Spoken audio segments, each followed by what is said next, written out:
Iazo niny faritra tsy nanan'osiny kosa sika ao anatin'ity vaovao manaraka ity satria dia maro ny fotodrafitrasa izay atsangana ao anatin'ny ny faritra Atsinanana iny, ny ao Toamasina, ny any Fenerive-Est sy ny any amin'ireo fokontany samihafa ao anatin'ireo tanàna izay voatonona ireo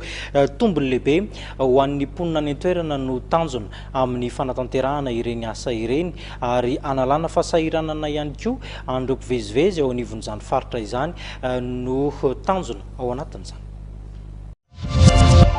Manatanteraka asa maro eo anivon'ireo faritra telo ao anatin'ny faritany Toamasina ny ministerany asa vaventy araka ny tatitra nataon'ireo député voafety tamin'ireo faritra ireo nandritra ny fihaonana tamin'ny mpanao gazety omaly teny Tsimbazaza. Miasa amin'ny travaux publics ary mbola manamafy indray tsy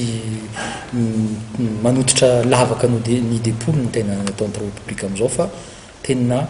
mandrava le lalana ratsy hatramin'ny fotony ambany zay vao manao ny goudron vaovao. Eto koa mbola manamafy solombavam-boaka ny tena maro dia maro ny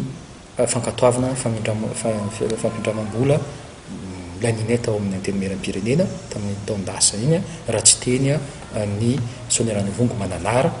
zay efa nankatoavany antenimieram-pirenena antenimieram-boolona mino hafa tokony efa manaraka ny procédure rehetra nefa manamafy ny tena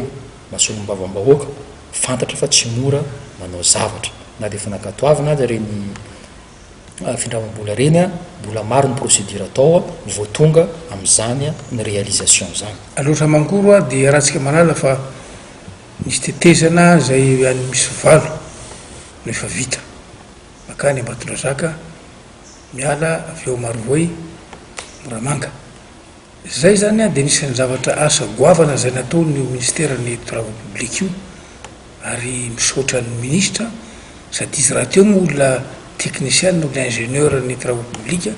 mahay ny maso io ary manana laminasa ihany koa izy ka dia hitanay ny ezaka ataony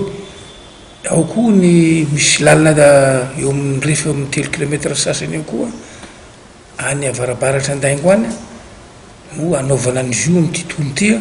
Anisan'ny asa nambaran'ireo député ihany koa ny fanamboarana ny lalam-pirenena faharoa mitaky arak'izany sy ny anohizan'ny ministerany asa vaventy ny asa ireto parlementaire ireto.